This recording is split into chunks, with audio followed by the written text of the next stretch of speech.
So hello guys, तुम्हाला सुद्धा DJ बनायचे आणि तुमच्याकडून सुद्धा हे 5 चुका होत असतील तर तुम्ही डीजे कधीच बनवू शकणार नाही. आजच्या व्हिडिओमध्ये मी तुम्हाला अशा 5 गोष्टी सांगणार आहे, 5 चुका सांगणार आहे, ते तुमच्या लाईफमध्ये तुम्ही सुधारून घ्या आणि तुम्ही एक परफेक्ट डीजे बनवू शकता.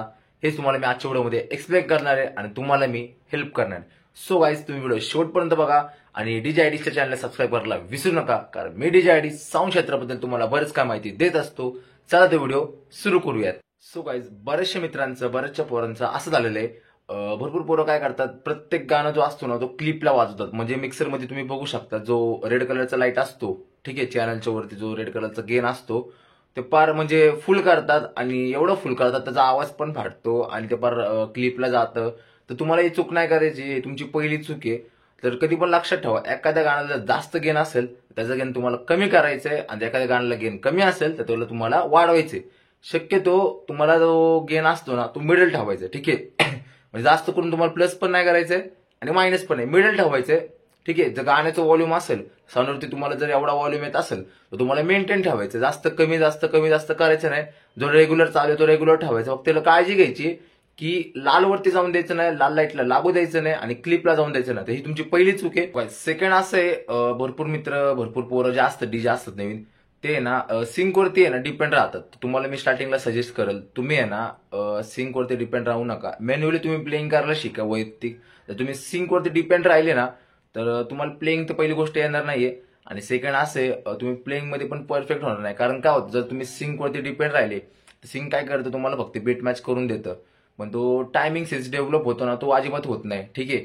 तुम्हाला काय करायचं, मेन्युअली आहे ना प्लेइंग करायला शिकायची. मेन्युअली हाताने तुम्हाला प्लेइंग करायचे, नॉब वगैरे सगळं व्यवस्थित प्लेइंग करायची, मिक्सिंग वगैरे मारायची. सिंकवरती जर डिपेंड राहिले मिक्सिंग वगैरे कधी शिकू शकणार नाही किंवा तुमचा हात पण बसणार नाही आणि परफेक्ट सुद्धा होणार नाही. तर सेकंड चूक तुमची ही आहे की तुम्ही आहे ना सिंकवरती डिपेंड राहू नका, मेन्युअली प्लेइंग करायला शिका, वैयक्तिक प्लेइंग करा, ठीक आहे. सिंकवरती जास्त डिपेंड राहू नका, वैयक्तिक प्लेइंग करायला शिका. जी दुसरी चूक आहे, ठीक आहे. तिसरी चूक तुमची ती अशी आहे, तुम्हाला आहे ना इक्विपमेंट जो पण असतो ना तो समजून घ्यायचा. इक्विपमेंट म्हणजे काय मी तुम्हाला सांगतो. EQ, हॉट क्यूज जे पण गोष्टी असतात हे तुम्हाला समजून घ्यायचे. म्हणजे तुम्हाला फक्त काय प्ले, पॉज आणि सिंक माहिती आहे, पण ह्याच्या व्यतिरिक्त जे पण गोष्टी आहेत भरपूर भरपूर बटनांचे नाव वगैरे तुम्हाला सगळं माहिती घ्यायचंय.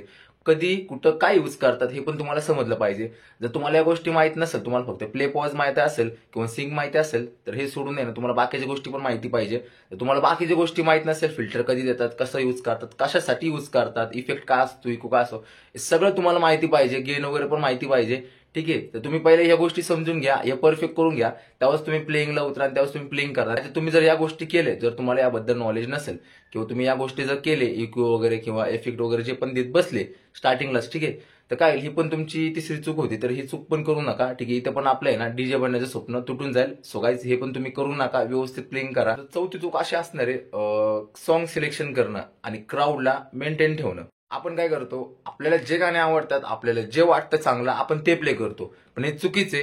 तुम्ही काय करा, क्राऊडला फील करा, पब्लिकला फील करा, पब्लिकला जे गोष्टी लागतात, पब्लिक ज्या गोष्टीवर नाचतात, ज्या गोष्टी पब्लिकला पाहिजे, जे गाणं पब्लिकला आवडतं, पब्लिकच्या हिशोबाने तुम्ही प्लेइंग करा, त्या हिशोबाने त्यांना वाईब द्या आणि चांगल्या हिशोबाने एकदम व्यवस्थित गाणे सिलेक्शन करून प्ले करा. तुम्ही जर कुठले तरी गाणे लावले इंस्टावरचे वगैरे किंवा तुम्हाला जे आवडतात ते जर लावले तर ते फक्त लक्षात ठेवा की तुम्हाला आवडतात, पब्लिकला नाही. सो काही पब्लिकला जे आवडतं, ज्याच्यावर पब्लिक फील करून नाचेल, ठीक आहे, अशा प्रकारचे तुम्हाला सॉंग्स प्ले करायचे, अशा प्रकारचे तुम्हाला ट्रॅक सिलेक्शन करायचे.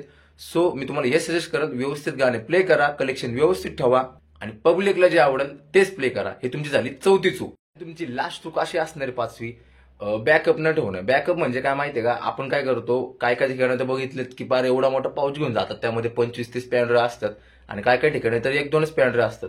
तर ना तुम्हाला 25 ठेवायचे, ना 2 ठेवायचे, 1-2 ठेवायचे. तुम्हाला सांगतो रेग्युलर ठेवायचे पॅनरे 6-7 मोजून 5-6 किंवा 6-7 ठेवायचे, जास्त पण नाही, नॉर्मल एवढेच ठेवायचे. साऊंडच्या कॉम्पिटिशनसाठी 2 ठेवायचे किंवा रोड शो साठी, फेस्टिवलसाठी 2-2. बाकी क्लब, बॉलिवूड वगैरे रेग्युलर जे चालत ठीक 5-6 पॅनरे ह्याचे बनवायचे आणि बाकीचे 1-2 पॅनरे बॅकअप ठेवायचे. जर इमर्जन्सीला हा पॅनरे खराब झाला तर तुम्ही बॅकअप लावू शकता. अशा प्रकारे तुम्हाला बॅकअप ठेवायचे.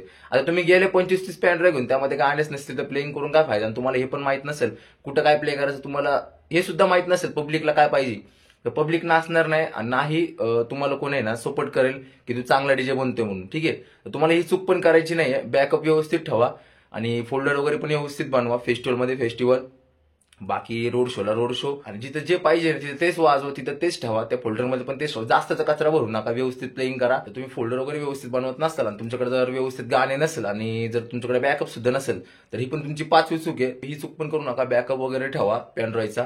मी तुम्हाला सांगितलंय, लास्टला एक बोनस टिप देतो. जर तुम्हाला डीजिंग ही आपली स्किल आहे, पॅशन आहे, माहित असेल तर वाईब ऐकायला शिका आणि चुका हे करू नका. जेवढे मी चुका 5 सांगितले तुम्हाला, जेवढे मी 5 चुका सांगितल्यात ते चुका सुधारा, ते चुका टाळा, तरच तुम्ही एक परफेक्ट डीजे बनू शकता. ठीक आहे. तो गाईज मी तुम्हाला सगळ्या गोष्टी सांगितलेल्या आहेत, कशा प्रकारे प्लेइंग करायची, कसं काय करायचं. आणि गाईज तुमच्याकडून सुद्धा हे चुका झाल्या असतील तर या व्हिडिओच्या कमेंट सेक्शन मध्ये मला कमेंट करून नक्की सांगा. मी नक्कीच तुमची हेल्प करेल. आणि काही चॅनलला सबस्क्राईब करून जावा आणि व्हिडिओला लाईक करून जावा, कारण मी डीजे आयडीज तुमच्यासाठी असं नवीन व्हिडिओ घेऊन येत राहील. चॅनलला सबस्क्राईब करा. भेटूया आपण अजून एका नवीन व्हिडिओमध्ये.